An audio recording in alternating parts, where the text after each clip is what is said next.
naturels qu'on appelle les humains. On a des trous noirs, des petits trous noirs qui se forment et que personne ne peut voir, même avec leur technologie pour l'instant. Des choses qui se dirigent vers la Terre, qui sont tout petits dans le ciel, mais qui sont assez gros sur Terre. Et des choses se passent sous la mer, des choses se passent sous la Terre. Des volcans qui vont exploser, des volcans qui ne se sont pas réveillés depuis une éternité. Oh là là là, on entend, et nous on essaye de fuir les endroits où on peut éviter ça, mais c'est inévitable. Le ciel prend toute la longueur du monde, et la mer prend aussi autant de choses. Et c'est se dire, où fuir? La vraie question c'est, où fuir?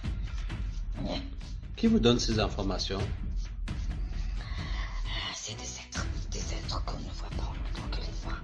Et ce n'est pas des djinns, ce n'est pas nous en tout cas. On sait que c'est pas parmi nous ni parmi les humains. Et on sait que maintenant je sais que, vu que je crois ce que j'ai vu,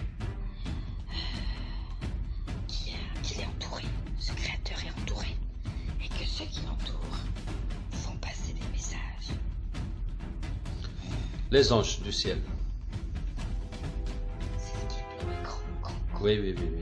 Ce sont les anges.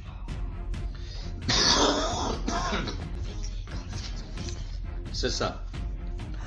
الحمد لله فاطر السماوات والأرض جاعل الملائكة رسلا أولي أجنحة مثنى وثلاث ورباع يزيد في الخلق ما يشاء إن الله على كل شيء قدير.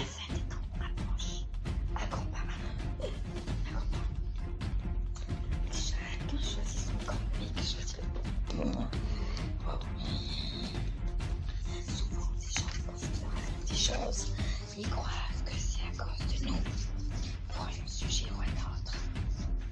On n'est pas maître des catastrophes naturelles, comme ils appellent ça, eux, comme ça. Et on détient pas la mort, on tue personne. Et maintenant je comprends qu'il y a quelqu'un derrière tout ça, tu vois. Un être derrière tout ça. On appelle ça comme... Allah.